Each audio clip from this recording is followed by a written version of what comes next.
With your presence here today, you are part of V-Day and 1 Billion Rising, a global movement in over 200 countries around the world to end violence against girls and women.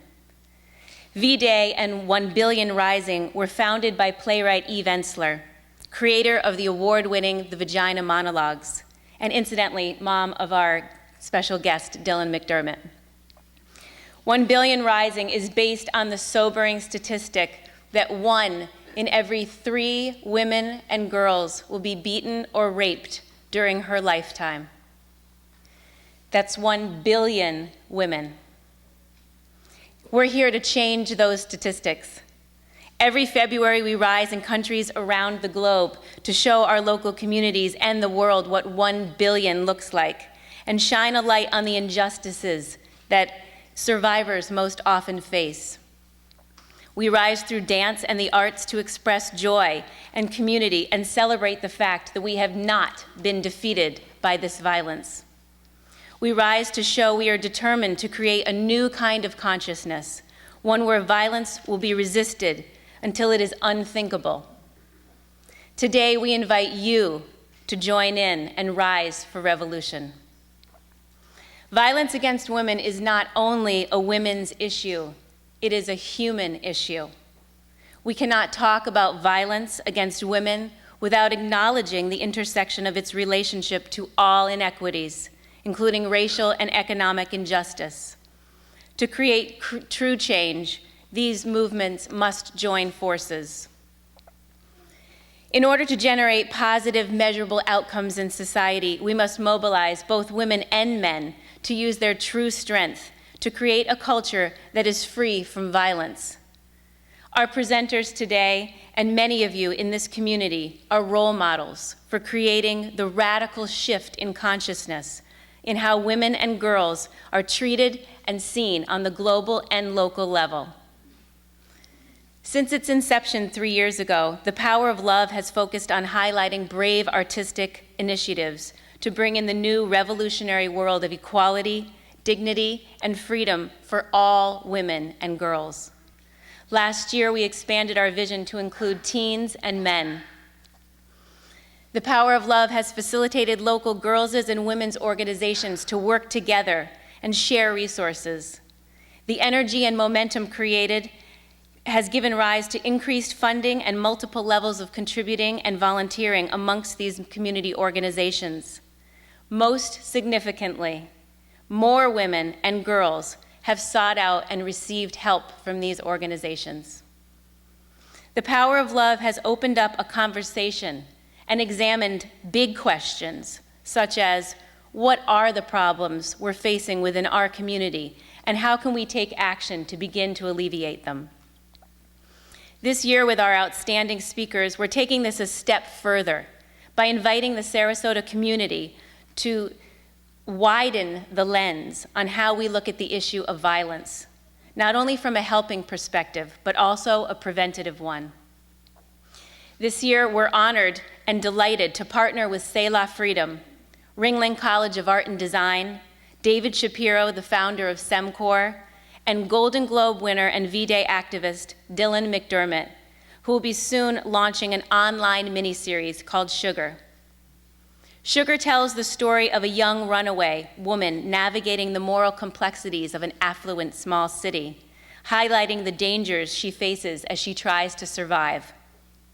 The series will be filmed in Sarasota.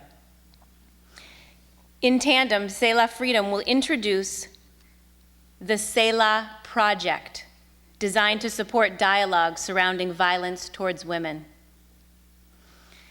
As you settle into your seat, I invite you to breathe deeply and to feel your place in this movement to end violence against women and girls.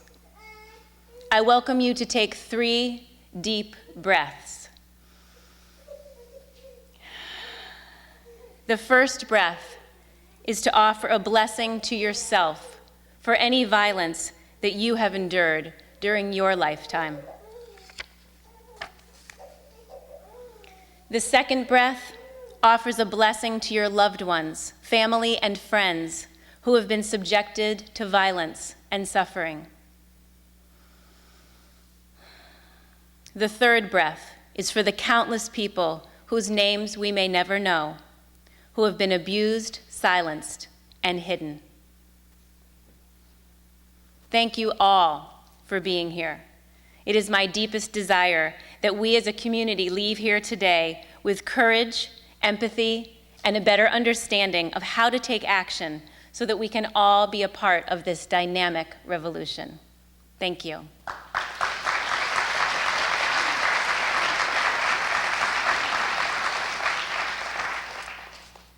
Now it is my honor to introduce a dear friend who has devoted her life to responding to the call to end violence against women and girls. Her name is Scott Osborne. Scott is a lawyer, teacher, international development professional, and lifelong feminist. At 21, she was a Peace Corps volunteer in West Africa. Since then, she has lived in 7 different countries, working for nonprofits, schools, and government agencies. She recently returned from 3 years in India, where she taught teenage girls and researched male and female perspectives on gender-based violence, a topic which became the inspiration for her play, Spoiled. Scott holds a law degree from New York University and a master's in public affairs from Princeton. Here in Sarasota, Scott is on the board of the Gulf Coast chapter of UN Women, USNC. She's the mother of 2 daughters and is currently writing a book about women in India. Today, she will discuss violence against women, what's going on, why, and what can we do about it. Please join me in welcoming Scott Osborne.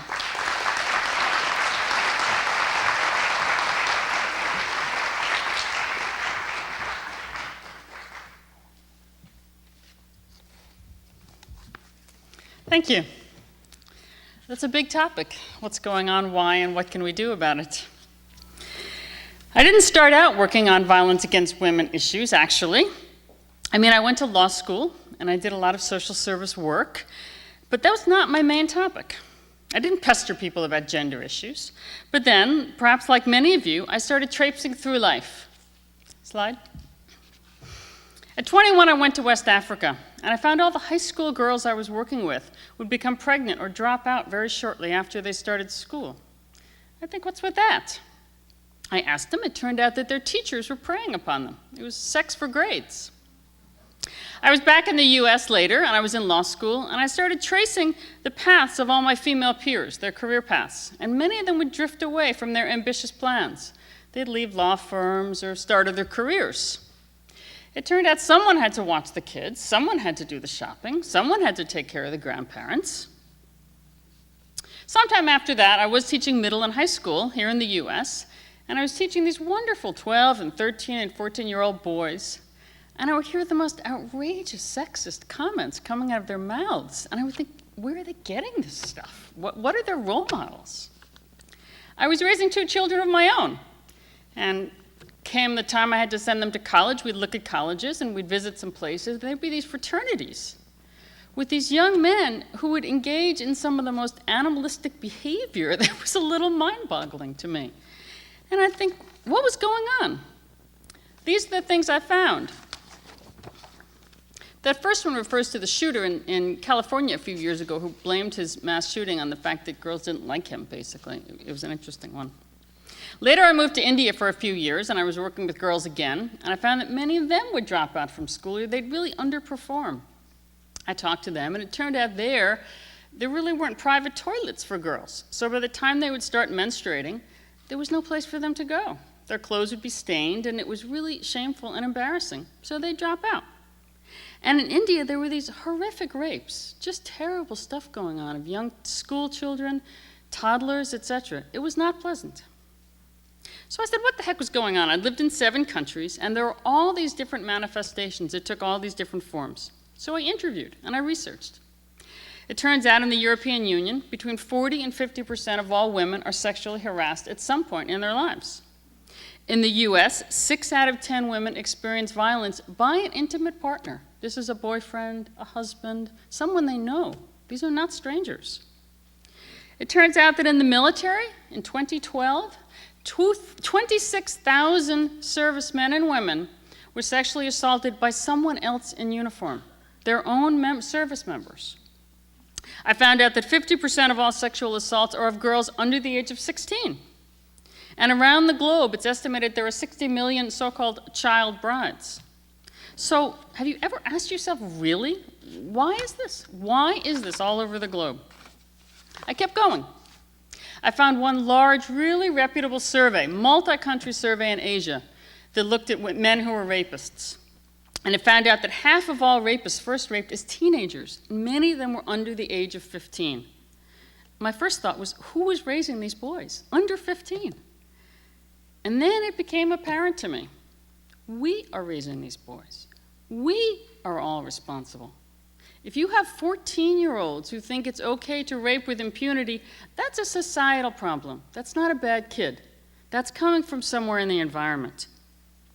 So the bad news is that violence against women is pervasive and it's very destructive. But the good news is we are part of the problem and we can be part of the solution. We know what causes this. Here's primary factors. The first one, attitudes of gender inequality and entitlement. This means that where men really think they're better all the time, you have a problem. I'm sorry, but you have a problem. I'll tell you another interesting statistic.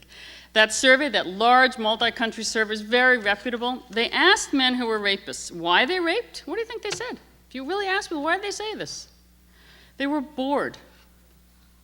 You can't make this stuff up. I mean, they were bored. So that's an attitude of entitlement. 2, experience of violence as a child. Statistics show repeatedly that boys and girls who observe violence or have experienced violence personally are much more likely to become violent themselves or to become victims. 3, a culture of violent masculinity. This means that if men feel to really be a man, they have to dominate women, you have a problem. That is not what it means to be a man. That should not be what it means to be a man. But if that's what's believed, we have a problem. We can change these things. So if we know what gender inequality is, we can start to take steps. Let's bring it all home. Here are some examples. At home, did you know that American girls spend 2 more hours per week than boys on chores in the home? Already, as young girls, 2 more hours a week. And boys are 15% more likely to be paid. What does this tell us? At work, did you know that when companies are given hypothetical resumes, CVs, with men's names and women's names, identical experiences, identical education, who do you think gets hired more? Who do you think gets paid more? These are the same experiences. Of course, the man is hired more and offered a higher salary. And this is also done by women who are human resource managers. It is not just by men, it is also by women. Here's an interesting one. For orchestras, the only thing that counts is the sound. When you have a blind interview, the person playing the violin or whatever it is behind a screen. If you have a blind interview, 25% more women are in orchestras. Think about what's going on with that. At schools, gender inequality looks like a school with unequal dress codes. If girls are being told that they really have to cover up, and we're being told that boys really can't control themselves around girls, that's inequality. Gender inequality looks like sports coaches who still tell boys not to cry like a girl. That's a problem.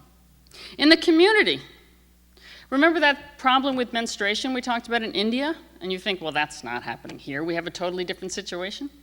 Did you know that in 40 states in the US, feminine hygiene products are taxed as a luxury good? It's not a necessity like food and medicine. It's a luxury good, including right here in Florida. We are paying for this. So it's not too far away in our own way. I could go on, but you get the idea. That's gender inequality. These small things do matter. So let's talk about prevention. To bring about real changes, we need to work with 2 key issues. We need to promote gender equality, and we need to change images of masculinity so that healthy men realize they don't have to be dominant to be a healthy man. Let's look at the top 10 things you can do. First one, promotes women's economic equality. This means equal pay is critical. This means removing hidden biases that hire more men and pay them more. And this means women need support for caregiving roles. Women spend so much time on unpaid work. That's a problem. 2, support equal education. That means both helping women. 2/3 of the world's illiterate are women, including right here in Sarasota County. There are programs that work with people who are illiterate. They need help. If you don't have education, you can't be equal. It also means watching our boys and young men. We have a male dropout problem in this country. We need to pay attention to that. That's not healthy either if our men are leaving in high school and leaving in college. 3, increase female political participation. When more women are in legislatures, more issues of interest to women go up and are voted on. Folks, we're half the population. We need some issues on the table. Also, even if you don't have women in legislatures, look at the men. Look at what their positions are. Here's a good example. The U.S. has a Violence Against Women Act. It was first passed in 1994, and it was reauthorized in 2013. It's of immense help to organizations working on this issue. In 2013, we had 22 U.S. senators refuse to vote for it. They voted against it. I'm thinking, what, they're for violence against women? Does this make sense? And I'm sorry to say that our own Senator Florida, Marco Rubio, voted against it. This is not good. So if you didn't like Marco Rubio, you can think about that. And if you do like Marco Rubio, you should get to his campaign and tell him that one issue needs to change. 4, address child abuse and promote healthy families. Remember that second important factor, violence in the home?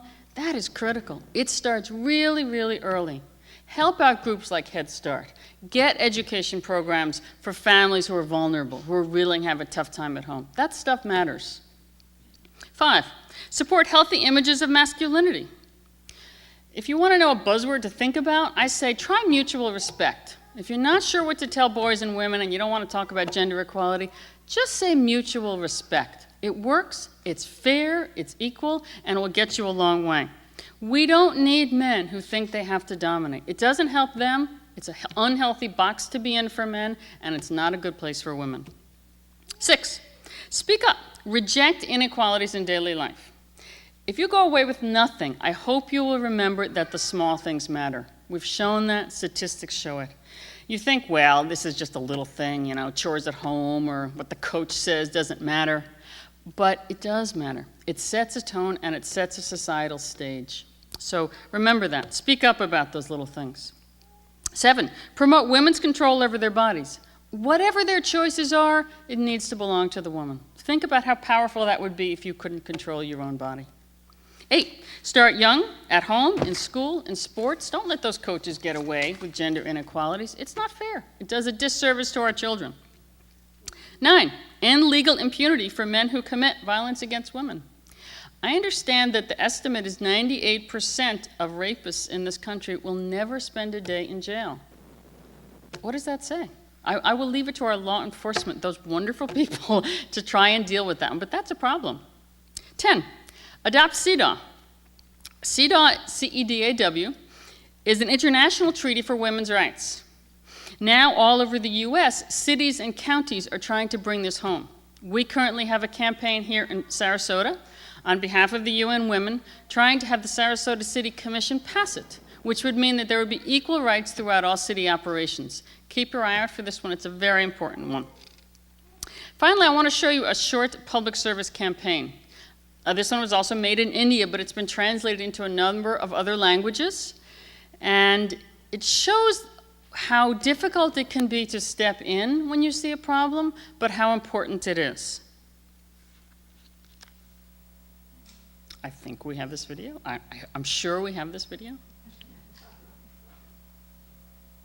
It was made by a group called Breakthrough TV, who does wonderful social activist work.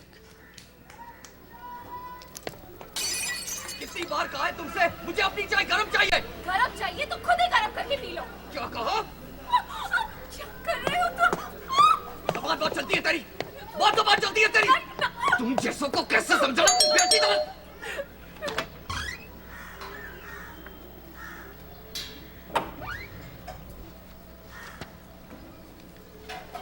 क्या वो सही time क्या हुआ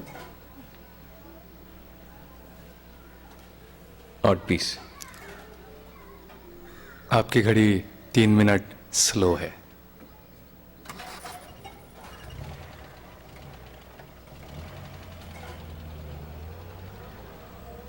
Bring domestic violence to a halt. Ring the bell. That's just one little example of something that people can do.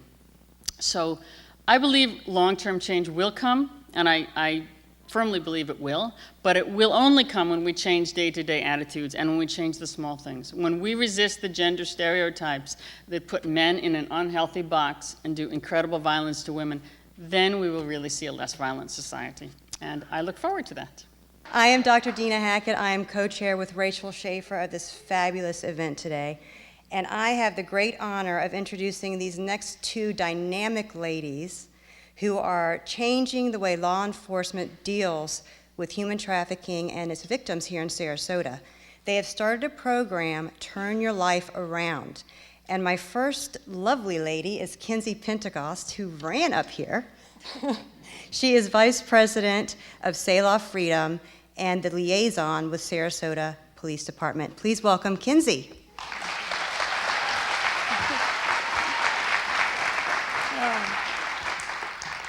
That's how we get stuff done at the police department. We run places. Thank you guys for having me. I'm very excited. I work for an organization called Selah Freedom, and for those of you that don't know who we are, we serve women that have been exploited or trafficked. What we know is sex trafficking, well, human trafficking is a $32 billion industry internationally and nationally. And so what that says is anywhere you have that kind of demand, you're going to have a supply. And so what we started doing here in Sarasota was we started looking at where does sex sell.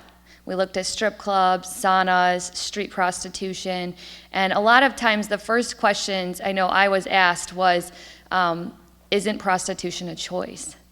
And I would say, in my experience, after studying it for a long time, it is not. And I know every woman that I have talked to that has been involved in prostitution, exploitation, trafficking, there is always a story. And the story that we hear over and over again looks a little something like this. A child that was sexually abused around the age of 3 to 5 by someone they knew, trusted, loved, cared about. By the time they're 11 to 13, they run away. And then they're met by a trafficker or someone that's going to exploit them, whether that's for somewhere to stay, a meal, clothes, love, affection, whatever the reason, that's how it begins. A lot of times there's drugs involved and severe brutality against them, including rape. And what I love is that we've started this program with the Sarasota Police Department, and Chief DePino's here as well. And I can't tell you or speak highly enough about Sarasota Police Department and how they actually were willing to think outside the box. Because I know whenever I public speak, the first question I would get is, well, why aren't the police stopping this? And I liked what Scott said about the third, or I'm sorry, it wasn't you, it was Rachel. Your third breath that we took were for the people that we would never know were assaulted or raped or exploited or trafficked or whatever the crime is. And I think that's what we're trying to do, is be a community that says we want to know where these things are taking place. Even though this is, Sarasota is a beautiful city, some police, some law enforcement would say, we don't want to draw attention to ourselves here as a community because maybe people won't want a vacation here. But Sarasota Police Department said, we do. We want to know and we want to get involved and we want to start thinking outside the box. So what we realized was, women were being arrested for prostitution, and they were getting picked up, and they were going to jail. And then within, I say 12 to 24 hours, they were being bonded out by their John or pimp or their boyfriend. Someone was going to bond them out, and they were going to go right back to the streets, right back to that crime that we call a crime. And so now we have completely shifted how we look at it and how we talk about it, and we offer them a solution now. When we meet a woman, we come to her and we say, we're going to give you a choice today. We want you to get out of this. If you want out of it, we still give them that choice, knowing that there's years and decades of trauma and that it could take time. What we didn't realize was what we were onto at the time when we started it back in 2013. And what we, all of a sudden, after we had some credibility with the women that we were encountering, was they started saying yes. And I can remember the first couple girls that graduated our program, I said, why did you say yes to Tyla? You know, why did you trust us? And two reasons really stood out to me the most. One was I've actually never been offered the opportunity. No one ever cared. I was just a prostitute. And the other thing was I've never been respected by law enforcement. And these law enforcement seem to really care and want me to get out of this. And so I thought that was really simple, just really simple things that we could do is offer them something and be respectful to them.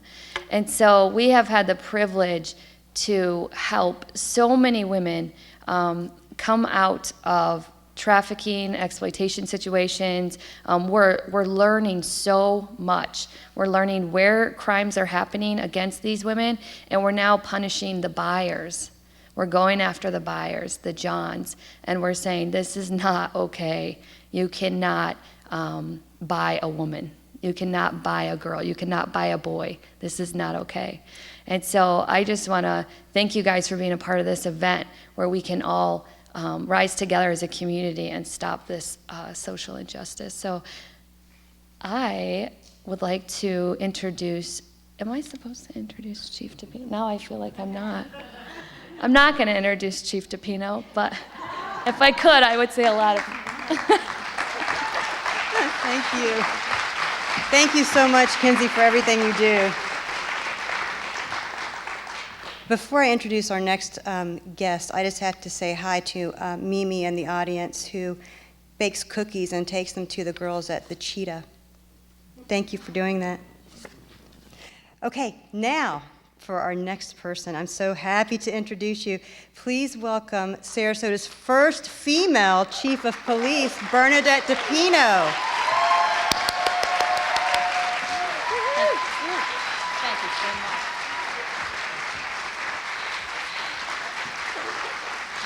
Thank you.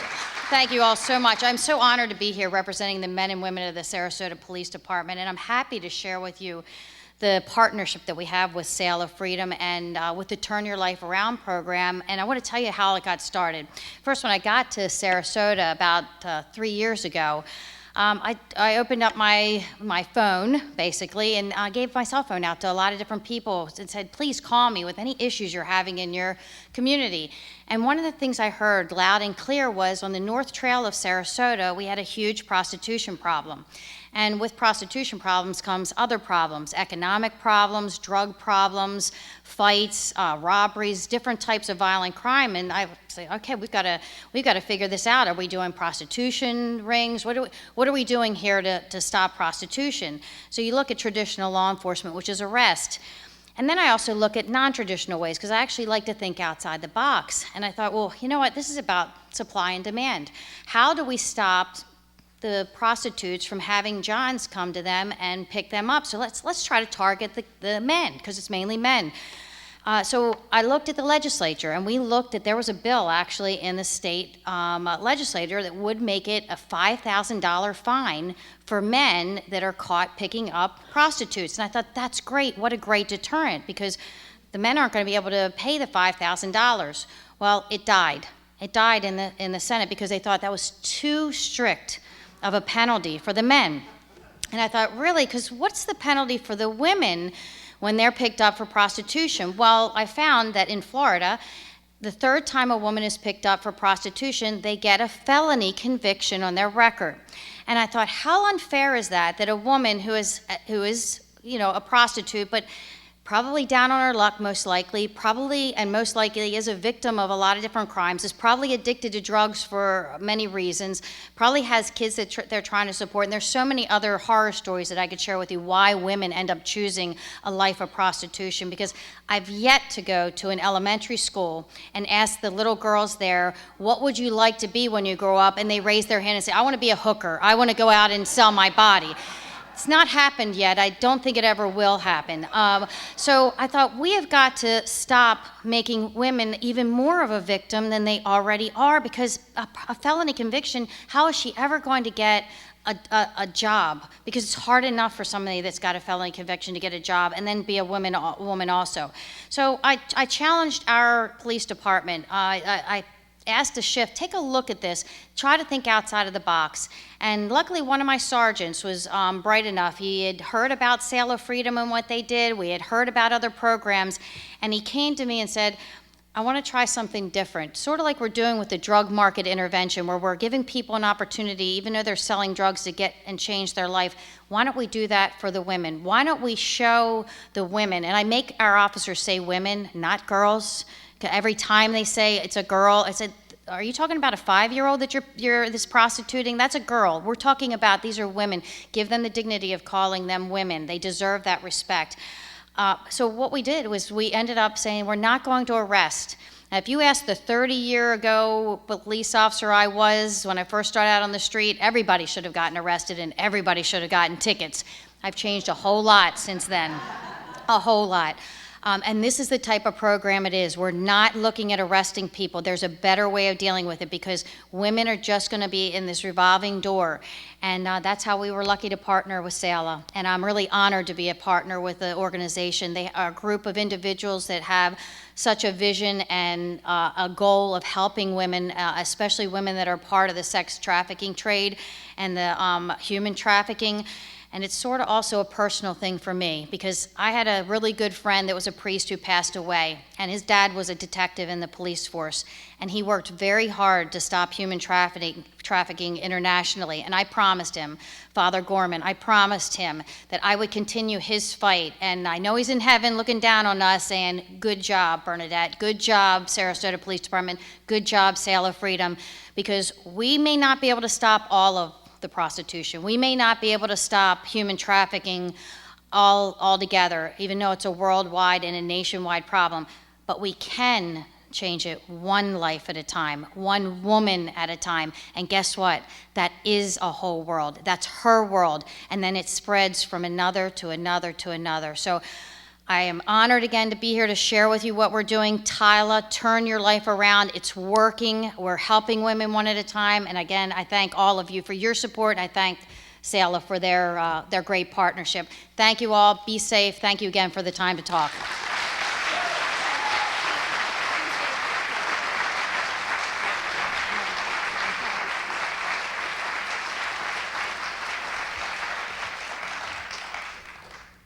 Needless to say, you can all understand why we have chosen Chief Bernadette DePino to be this year's 2016 recipient of the Red Couch Local Heroes Award. Thank you so much.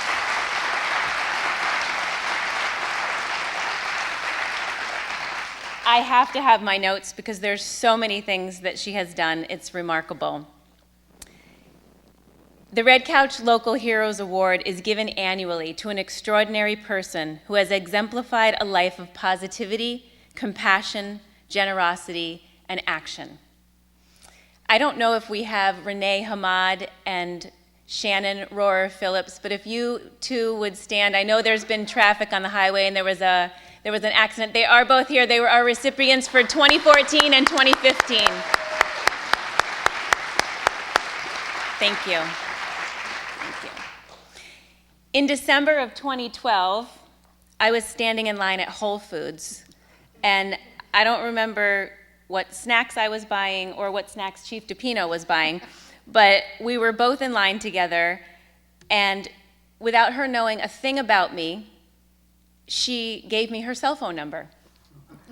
And I thought, this is amazing. I have no idea. What kind of chief of police gives you her cell phone number? A pretty amazing one. Chief Bernadette DePino is Sarasota's first female chief.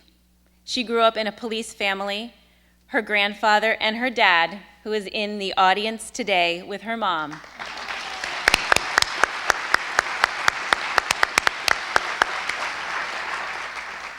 are both decorated officers, as is she, having received countless departmental awards and citations as well as Police Officer of the Year multiple times. Chief DePino's mission has been to create trust between officers and city residents. She placed emphasis on community policing, which has been shown to transform communities. Community policing involves three key components: developing community partnerships, engaging in problem solving, and implementing community policing organizational features. Chief DePino has personally taught all employees, sworn and civilians, the community policing philosophy and continues to teach this to all new officers.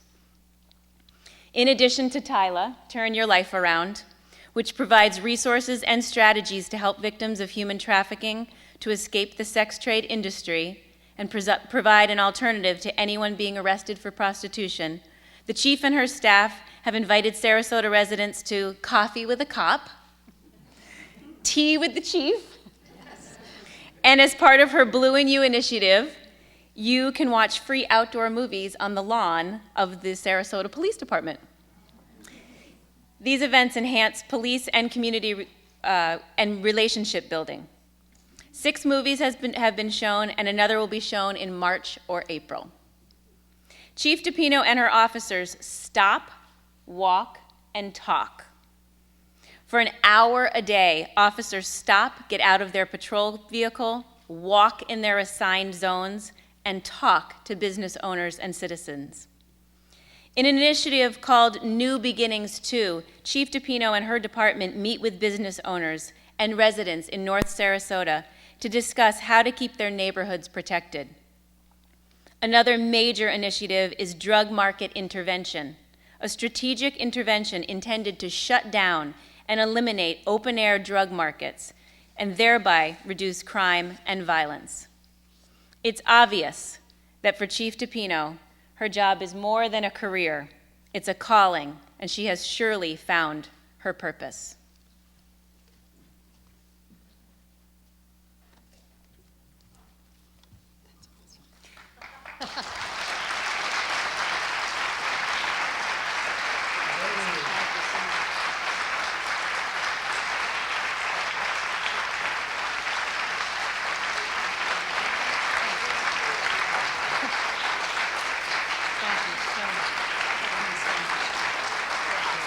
Amazing.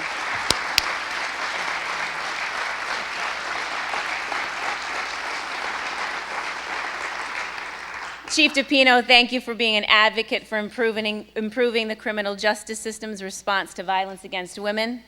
Thank you for making the quality of life better for our residents, for making a positive difference in people's lives, and for keeping our community free and safe. Again, Chief DePino.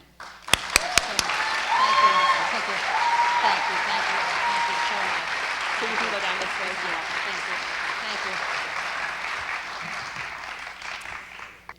A Golden Globe winner and Emmy nominee, Dylan McDermott has proved his talent in film, television, and theater. When Dylan was 15, his father met and married playwright and activist Eve Ensler, founder of V-Day and 1 Billion Rising. Eve adopted Dylan and encouraged him to go to acting school and Fordham University in New York City, where he majored in drama. Big surprise, right? Of Eve, Dylan says, "She was that one person who changes your life. I didn't even know who I was, but she got me, and we got each other." He got his big acting break in the film In the Line of Fire with Clint Eastwood and went on to star in the TV miniseries The Practice, and the rest is history. The series earned him a Golden Globe in 1999 and nominations in 2000 and 2001, as well as an Emmy nomination in 1999. Here in Sarasota, Dylan will be taping an online miniseries that I spoke about at the introduction called Sugar. People magazine selected him as one of the 50 most beautiful people in the world.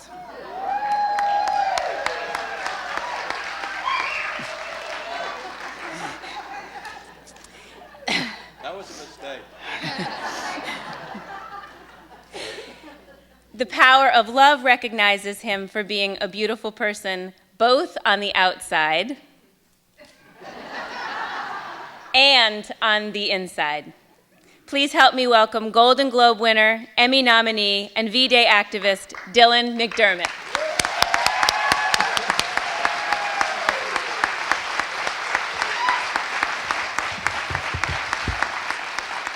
Thank you so much, everybody.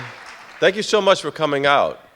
It's just great to have everybody here today, and it's very exciting for me to be working in Sarasota and to be part of V-Day. And everywhere I go, you know, my mom has really set the tone around the world for V-Day, so there's always a great group of people, men and women, I'm happy to say, that come out and support. And, you know, we're going to be filming here in a couple of months. And I'm really excited because, you know, a lot of my orientation in the world has been about stopping violence against women. You know, my mom was killed tragically when I was a boy, only 5 years old. She was taken from me. And I think that, you know, I think how hard that was, and I've spent my entire life sort of, you know, helping and fighting the cause to stop violence against women. And then, you know, God was great to me and brought Eve into my life. And Eve really has become one of the great women in this world to stop violence against women. And she continues to do so. She was just in the Philippines.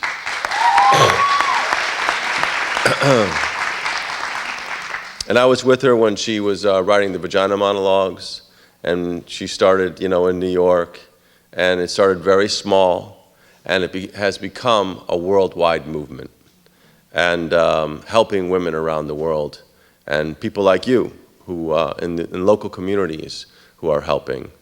So I just think it's a remarkable thing when you try to implement change around the world.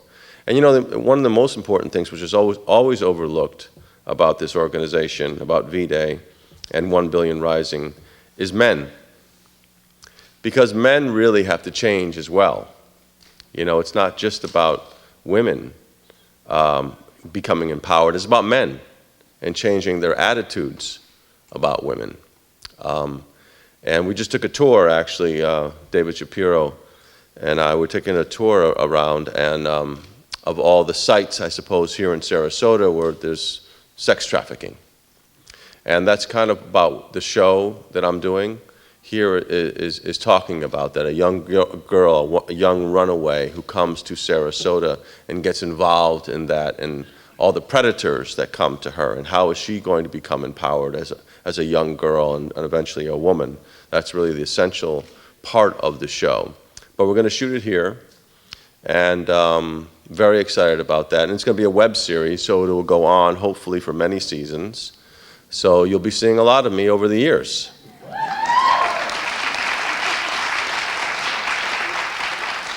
But what I really want to do is open it up for some questioning, and tell me what you guys are feeling and what you're thinking, and hopefully I can answer your questions, and we can go from there. So tell me where you're at. Dylan? Yeah. I have a mic, so if you want Oh, good. if you have a question, Yeah, please do. it doesn't appear to be working right now. No, it is, isn't it? No? I just have a loud voice. Oh, okay. But I can come to you. Yeah, this woman in the back right here. Hi, thank you. How did you select Sarasota? I think Sarasota selected me. I first came down here for sort of to talk to the students at Ringling, and David Shapiro was kind enough to ask me to come down, and I fell in love with Ringling College, and then we were just, you know, I told David that I really had this idea of having, for many years I've had this idea of having this web studio, if you will. And then I came up with this idea of this show, Sugar. And David really has been the producer of it. And he said, come to Sarasota, let's shoot it in Sarasota, let's make Sarasota a part of all this. And that's exactly what we're doing now. Thank you.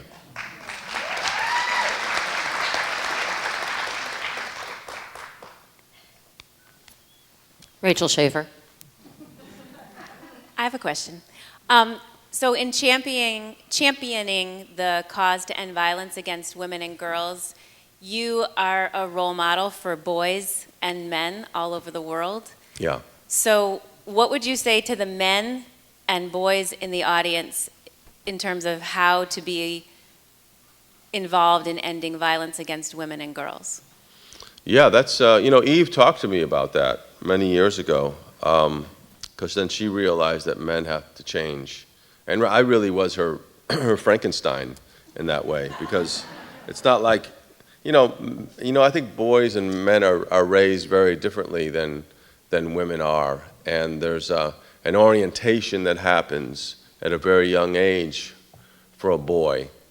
And I think a lot of that is, being dominant and conquering and all the things that come with being, a supposed man, which is, completely false. But I don't think we have the role models, really, for that so much. I think the world is occupied by men who are much more aggressive. And I think that's where it really has to change. And that's all over the world. That's a worldwide problem. And really, it's just about awareness and creating role models and creating that change where people can have a reference, if you will. So people don't know if they don't have a reference. It's like a good relationship. If you don't have a reference, usually of your parents, it's really hard for you to have a good relationship. And I think the same is for men. If you don't have that good reference, you don't know how to be a man. I didn't know how to be a man. And I think it was Eve who really helped me to become that and made me aware of it and showed me what it was like to be a good man. And by the way, I'm not there. I still struggle with it, but I have awareness now. I know when I make mistakes. And I have that awareness. I'm not living in an unconscious place. And I think for most men, they live in a very unconscious place about how to treat a woman or what's possible in a relationship. So I think that's really where it starts.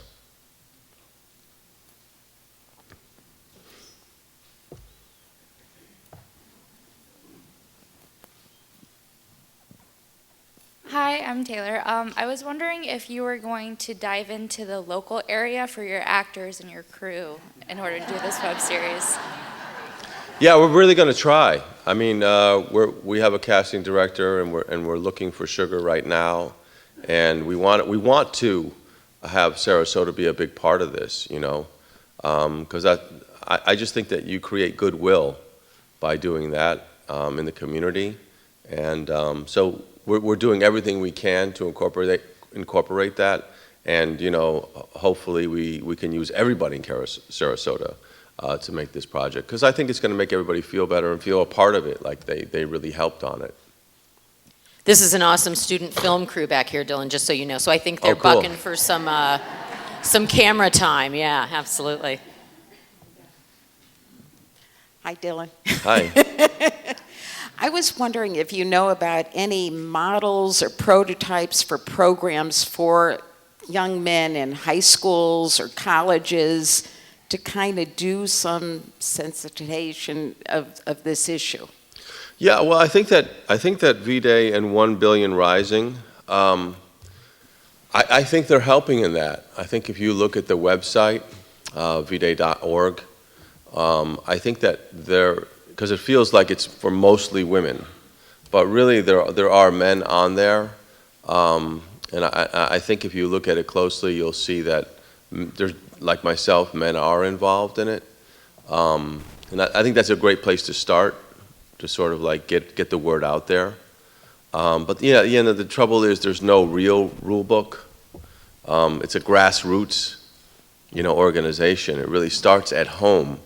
And that's where change begins, It's you talking to your son if you have one, or your husband if you have one, and sort of letting the change happen there.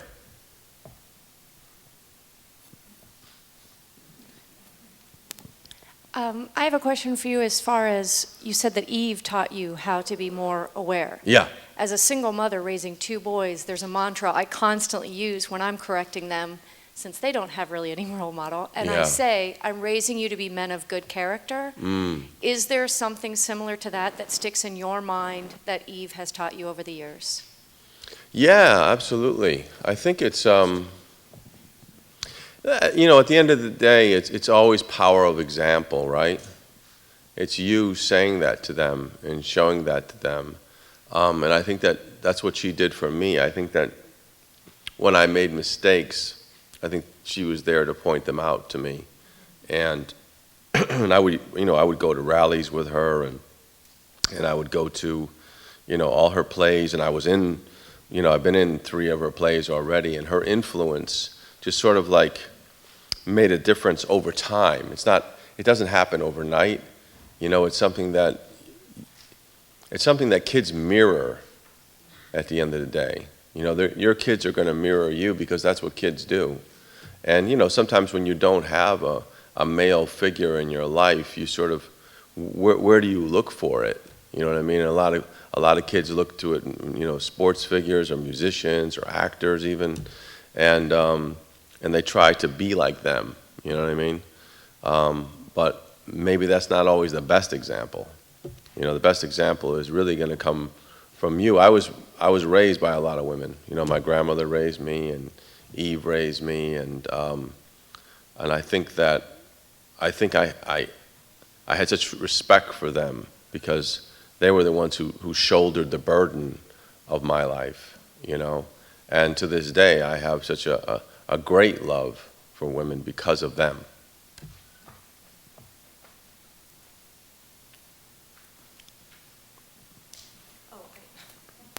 Do I need? They need to hear you. Dylan, what ways will you allow the community to get involved, and what is the process that someone wanting to get involved can start to take to make that connection? My fine friend here, David Shapiro, you want to stand up, David? He really is the nuts and bolts for that question. He knows exactly that. I don't know Sarasota as well as he does.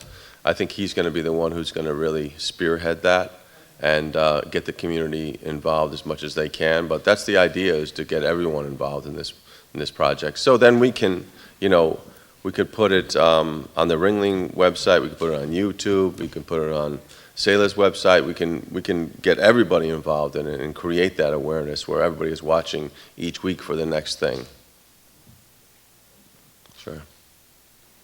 Hi, Dylan. I'm Griselle. I have a question. I've always thought that entertainment is a great vehicle to make change.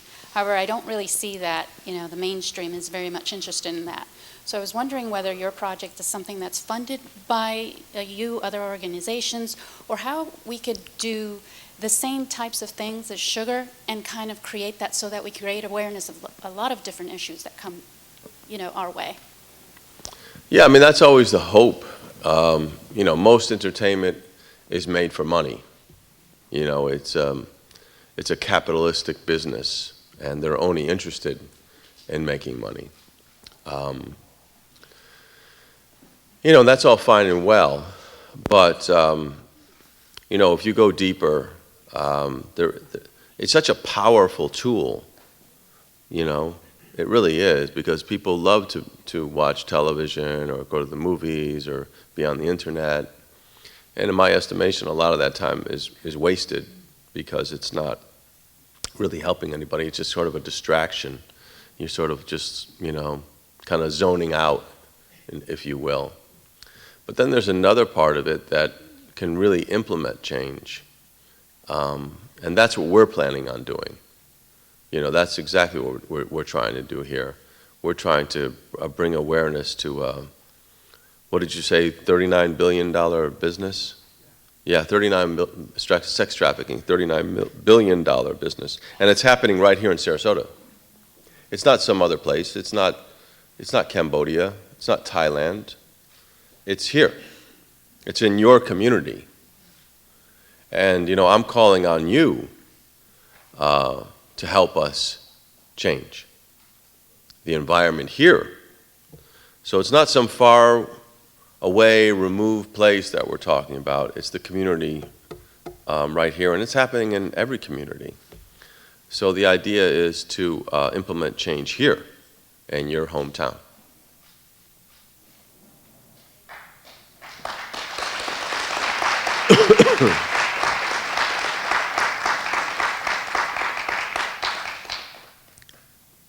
Yeah, but I think that ultimately it comes from all people. You know, I think that if I had you know, better role models in my life, male figures, you know, I think that maybe it would, you know, the best thing is to have both. I do believe that, and men are bigger, stronger, and are capable of more violence than women are. I mean, that's proven with the 2.5 million people who are in prison, and a lot of those are violent crimes. So I just think that it does have to start with men as well, because men really are the ones who inflict violence on women for the most part. So it's really stopping violence. You know, why are we such a violent society is really the question. You know, I was just in London a couple of days ago, and I asked my friend, how many gun deaths were there in England last year? And he said 2. You know, America is a violent country. There's a lot of gun violence here. There's a lot of violence in general in America. And I asked myself, you know, why? There's so many good people in America, you know, so many of them. Why is there so much violence? I still can't understand it, you know, because the places I go, mostly people are really kind and generous. But there's this undercurrent of enormous violence in this country that really has to be addressed at a certain point for us to evolve as a people. And there's also this story that we're telling here that has to be addressed as well to make society a better place too, and to make it safe for young girls in this country.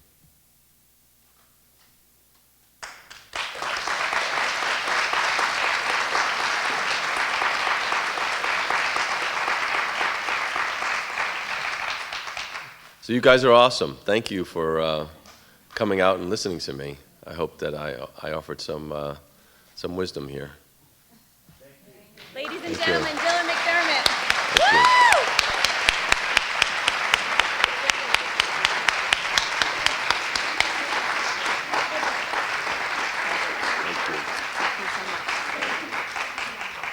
So I just want to say, I am sure that Eve is extremely proud of you.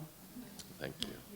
And we in Sarasota are very proud to have your miniseries being filmed right here, and on your programs on the back, oh, right here. Oh. And right here as well. If you could go to the sugarsela.com website to find out more about how to be a part of the project, we welcome you to do that. So without further ado, I'm going to close the day with my co-chair, Dr. Dina Hackett. Ladies and gentlemen, once again, Dylan McDermott.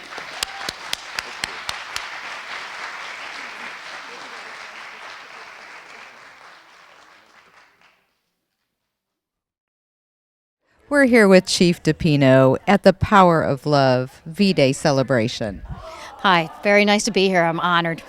Well, thank you. Tell me a little bit about your involvement with this organization. Well, we are involved with Sail of Freedom and this whole event because we really believe in looking out for women and girls and stopping violence against them. And this program deals with that worldwide. But even in our small little world of Sarasota, we're looking at coming up with creative programs for women that are victims of human trafficking and women that fall into a cycle of prostitution. We've come up with a program called TILA, Turn Your Life Around. So I'm really proud of that. I'm proud of our partnership with SAILA, and any event that promotes women and helping women, especially being a mom that has a daughter, it's really important to me. And so many people don't think about it in a small town, so to speak, that it's so prevalent. It is. A lot of people don't realize when they're walking around that there are women and young children that are victims of human trafficking and the sex trade. And it's the modern day slavery of our time. And we have to do something. We have to bring it to light, bring it to attention. And there's so many wonderful women in our community, and men too, that are doing a lot to try to bring this to the forefront, educate people and make people aware. And we're doing a lot of things to divert women away from that type of a life that they get captured in. And that's what's exciting about being a participant in this program. And it becomes a cycle for them, and their fear of breaking out of that cycle and finding a new life, I'm sure, is just so hard for them. It's heartbreaking to see it because the women don't realize that there really is a lot of support for them out there. There's love, and they do have opportunities to make their life better. And that's what this program, TILA, that we're dealing with does. And it's a change. It's a different way of doing law enforcement. We aren't putting people in jail. We're actually helping people, getting them out of that cycle.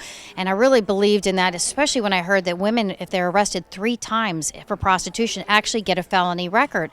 And I thought, wow, what kind of hope does a woman have with a felony? Because it's really difficult to get a job, let alone one with a felony record. So we're diverting people. It's restorative type of justice, and it's a new way of thinking about law enforcement. It's one I'm really proud of, and our agency's embracing.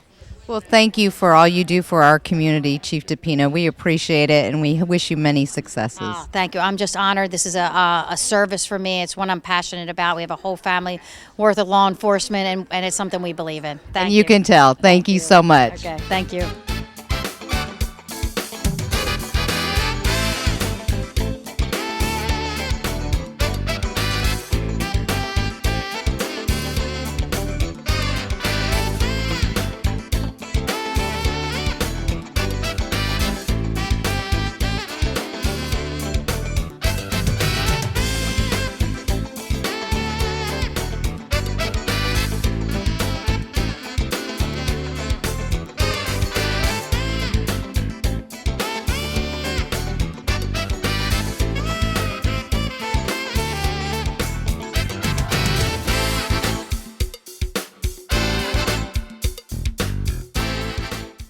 We're here with Scott Osborne of the UN Women. Tell me a little bit about your organization. Well, actually, we're the local chapter at Gulf Coast, Florida. It's a national organization, and we work to promote women's rights and women's activities all around the globe. And tell me a little bit of your involvement today. Well, I was asked today to speak about violence against women because that's something I've been researching and studying for a long time, and I was happy to be able to provide the background and the big picture on this topic. And Selah Freedom, they do so much for our community. It's a fantastic organization. I've really just begun learning more about them, but it's really a thrill to have them here in Sarasota. And today, what a great event. A lot of speakers and really teaching people how to get involved and what the women go through. It's very important. I mean, I'm really focusing on what the backdrop is for women and what the societal reasons are that lead to violence, because people need to know that violence is something we all play a part in and we all can do something to stop. It's not just a few people. That's a big, important message, that it is something our societies create and our societies can help stop. Well, we thank you for all you do, and we're looking forward to seeing your presentation today, Scott.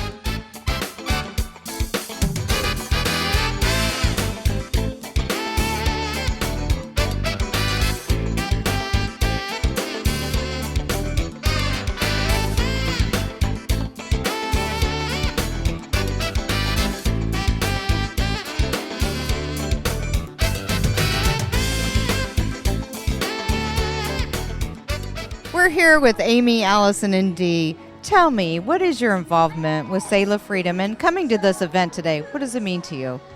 Well, I've volunteered with Selah since they started, and in all facets of the organization, it's a fantastic organization, and I've done everything from residential volunteering with the girls to outreach in the jails, and today I'm really interested to see this project because I think it's going to bring a lot of attention to the problem. And that's what we need. So I'm excited to learn more about it. And tell me a little bit more in depth of what you've seen and the successes and just the heartbreaking stories that I'm sure you've heard. There's definitely tons of heartbreak in this subject, but that's what I love about Selah too, is they really keep their focus on the hope. And I've seen a lot of great success stories. We've seen girls blossom with us, and that's why I keep doing everything that I can do personally. And I'm sure you need more volunteers. How do people reach you to be able to volunteer and help these young women? They can go online. We're on Facebook. They're very good with their social media, so you can really find Sailor Freedom if you just Google it. And from there, you just make contact, and you can set up something to start volunteering. So tell me a little bit about what it means to you to be here today. Well, I've heard about this through my church and also my friend Dee. So I came to learn a little bit more about it and see how I could possibly help out in the future. Absolutely. Thank you so much. And Dee, tell me a little bit about your involvement. I have been with SELA since the very beginning, and my level of volunteering is strictly with the girls. And I teach a Bible study there part-time and just do individual mentoring. And the girls are fabulous. They are warm, they are welcoming, they're wounded. And they respond to love. And that's so important. There's so much someone who isn't necessarily highly trained in everything you would think of in needing to work with girls like this. If you have love to offer them, if you have encouragement to offer them, we need it. And tell me, do you have any special story you'd like to share? I think just watching the girls blossom, to see them do their ups and their downs and to keep trying. These are survivors. These are girls who are going to work and they're going to try, and they're going to succeed sometimes and fail sometimes, but they're going to keep trying. And when you keep encouraging them and you see them keep trying, that's a blessing. And thank you for all you do for them to help build and help empower them for a brighter future. They're fantastic. So is SELA. Thank you so much. We're here with Kenzie Pentecost. So nice to see you, and what a great speech. I felt your energy and your passion. Thank you. It's so good to be here and to be able to talk to the community about our Tyla Turn Your Life Around initiative. And the chief, and working with the chief, what a great program. Tell me a little bit more about it. Well, when we started, I think what's so important is we didn't have the buy-in from local law enforcement. And then Sarasota Police Department was one of the first ones to really say, yes, we believe this and we want to, jump on board. And so Chief DePino has been one of our biggest supporters. But what it is basically, instead of treating prostitution as a vice crime, which would say it's a victimless crime, we're actually showing research statistics that they're actually caught up in all sorts of crimes against them, whether it's trafficking, exploitation, or other crimes. We're able to really not only get these women, be support to them, offer them something else, we're also able to start a lot more higher level investigations of human traffickers and pimps. And today and tonight, and all that Sailor Freedom does, you've been involved for how long? I've been with them for 4 years. I've moved throughout the organization, so I've held many jobs.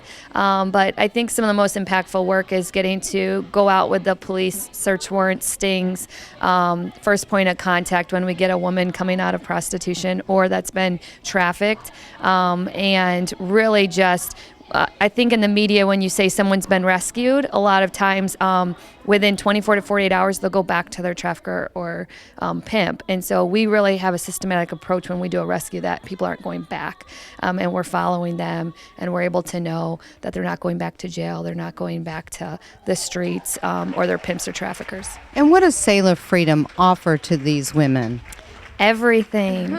Because when we meet a woman, the first thing she says to me is, I don't have anything. I don't have underwear. I don't have shoes. We offer them anything they need, whether it's clothes, food, health. A lot of times they're in severe health, medical attention. They need it. And so we're able to, by partnering with the community, offer them all of those services. And how can people help with Sailor Freedom? Oh, go to our website, sailorfreedom.com, and you can volunteer with us and find out more ways to get connected. Thank you for all you do, Kenzie, for all our women that need your support. Thank you. Thank you. We're here with Dylan McDermott. Dylan, so great to see you. Thank you. Thanks for having me. What a great, inspiring speech today. Oh, thank you. And your Sugar Project, tell me a little bit about that.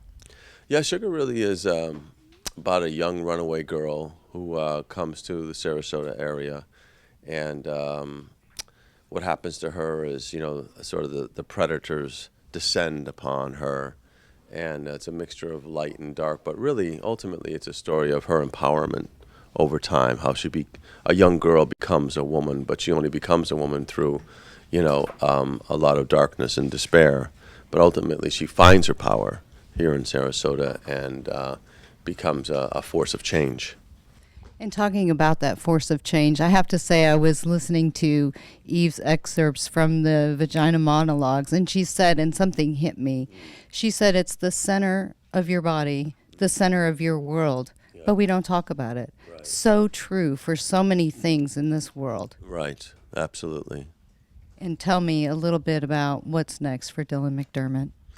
I just finished a movie with Alec Baldwin and Demi Moore called Blind.